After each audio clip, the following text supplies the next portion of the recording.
Hi friend, আজ চলে এসেছি খুব ইন্টারেস্টিং একটা ভিডিও নিয়ে।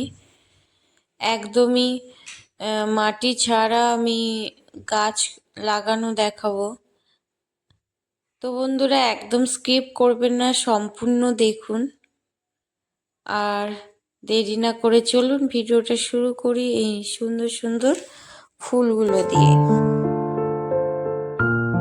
বন্ধুরা, শসার বীজ লাগাবো, তার জন্য আমি নিয়েছি অনেকটাই শুকনো পাতা, আর নিয়ে নেব কয়েকবার ঝাড় দেওয়া শুকনো পাতা, তার ধুলো বালি ময়লা সমস্ত কিছুই। বন্ধুরা, এখানে আমি একটু মাটি নিচ্ছি, অল্প একটু, কারণ আমার কাছে কাঁচা সবজির পাতা থাকলে ভালো হতো, সেটা দিলে ভালো ডিকম্পোস্ট হয়, সেটা নেই, তার জন্য একটু মাটি দিয়ে দিচ্ছি যাতে নিচের এই শুকনো পাতাগুলো ডিকম্পোস্ট হয়। আর এই চালের বস্তাটা আমি অর্ধেক করে কেটে গ্রো ব্যাগের মতো নিচেও গোল করে সেলাই করে নিয়েছি।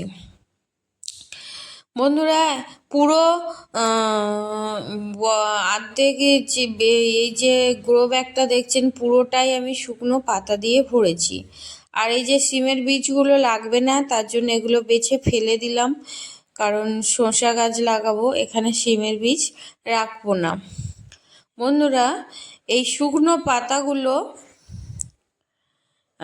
আমার যখন গাছ মরে যাবে, এটা সম্পূর্ণটাই আমি এই বস্তায় যতটা শুকনো পাতা আছে আমি সম্পূর্ণটাই আমি কম্পোস্ট পেয়ে যাব, ড্রাই লিভসের কম্পোস্ট। তো চলুন, এই যে সামান্য একটুখানি মাটি কোকোপিট পড়ে আছে, এটার মধ্যেই আমি একটু মিডিয়া মিশিয়ে নিই উপরে একটা লেয়ার দেওয়ার জন্যে, যাতে আমি দানাগুলো লাগাতে পারি। এর মধ্যে আমি দিয়ে দেব এরকম আগের বছরে রাখা বস্তায় ভরে বৃষ্টির জলে ভিজে ভিজে এই শুকনো পাতাগুলো এরকম হয়েছে, যেগুলো দেখুন হাত দিতেই ভেঙে যাচ্ছে। তো কিছুটা এরকম শুকনো পাতা নিয়ে নেবো, যেটা সম্পূর্ণ কম্পোস্টিংয়ের প্রসেসে আছে।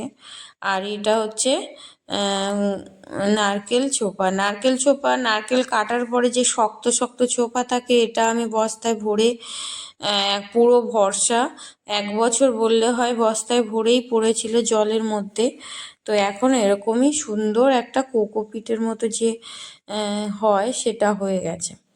তো এগুলো মিশিয়ে নিচ্ছি, আর এর সাথে নিয়ে নিচ্ছি একটু কাউডাং কম্পোস্ট। কোনো কিছু মাপছি না, কারণ এই বস্তাটা পুরো ড্রাই লিভসে ভরা, উপরেই শুধু আমি একটা লেয়ার জাস্ট এই কোকোপিট এইগুলো মিশিয়েই আমি একটা লেয়ার দিচ্ছি, দিয়েই এর মধ্যে গাছ দিয়ে দেবো। দেখুন, এর মধ্যে কোনো তেমন কিছু মাটি নেই, ওই একটু আধটু পড়েছিল সেইটুকুই।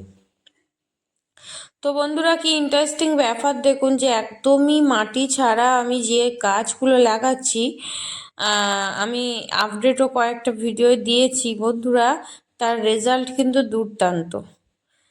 এই যে এই যে এরকমইভাবে লাগানো হচ্ছে, এতে গাছের শিকড় কিন্তু খুব ভালোভাবে গ্রোথ নিচ্ছে, আর গাছের শিকড়ের গ্রোথ যখন ভালো হচ্ছে, তখন অটোমেটিকলি গাছের উপরের অংশ গাছটা ভালো গ্রোথ নিচ্ছে। গাছের গোড়া ভালো থাকলে গাছের উপরের অংশ ভালোভাবে গ্রোথ নিতে পারে। তো দেখছি যে মাটির সম্পূর্ণ মাটির মিডিয়ার থেকে এরকমই শুকনো পাতা, কোকোপিট, এইসবেতেই ভালো গাছ হচ্ছে। দেখুন, এতটাই হালকা যে আমি এক হাতে চাকিয়ে নিতে পারলাম। পুরো 16 ইঞ্চের মতো এটা আছে বস্তার হাইটটা। বন্ধুরা, এইরকমই ভাবে আমি এখানে গাজর লাগিয়েছিলাম। দেখুন, মাটিটা একদম ভুসি মতো হয়ে গেছে। তো গাজর লাগিয়েছি, পুরো ডেবে অর্ধেক হয়ে গেছে, 16টা হয়ে গেছে 8। তো গাজরের ওখানে আমি এক্সট্রা আর মাটি দিতে পারিনি। তো এখানে যেহেতু শসা গাছ লাগাচ্ছি, তো যখন এটা নেমে যাবে এর উপরে আমি খাবার দিতে থাকবো, তো তখন গাছ আরও পুষ্টি পাবে, আর খুব তাড়াতাড়ি বড় হবে আর ফলন দেবে। প্রথমে আমি একটু জল দিয়ে মাটিগুলোকে ভালোভাবে ভিজিয়ে নিয়েছি, আর এখন এই 6খানা মতো শসার দানা আমি ভিজিয়ে রেখেছিলাম 2 দিনের জন্যে। তো এটা আমি এরকম ছড়িয়ে চারিদিকে ছড়িয়ে ছড়িয়ে দিয়ে দিচ্ছি।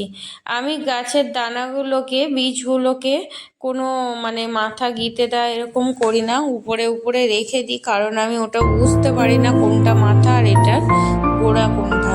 তো এমনি ফেলে রাখি, সেই অবস্থায় গাছ হয়ে যায়, কোনো অসুবিধা হয় না। তো বন্ধুরা দেখুন, এর উপরে বেশ কিছুটা আমি 2 চামচ মতো হলুদের গুঁড়ো ছিটিয়ে দিলাম। এটা অ্যান্টিসেপ্টিকের কাজ করবে, আর গাছে ফাঙ্গাস মানে দানাগুলো যে ফাঙ্গাস লাগার চান্স থাকবে না, খুব সুন্দরভাবে গ্রোথ হয়ে যাবে। আর উপরে একদম ফ্রেশ কোকোপিট দিয়ে দিলাম, এর সাথে কোনো কিছু মিশাইনি, এতে দানাটা একটুখানি ঢাকা পড়ে গেল। এরপরে খুব ভালোভাবে আমি জল দিয়ে দেব। তো আজকের যারা আমার চ্যানেলে নতুন, প্লিজ সাবস্ক্রাইব করবেন, সাথে থাকা বেল আইকন প্রেস করবেন, আর লাইক কমেন্ট করে জানাবেন আপনাদের ভিডিওটা কেমন লাগলো।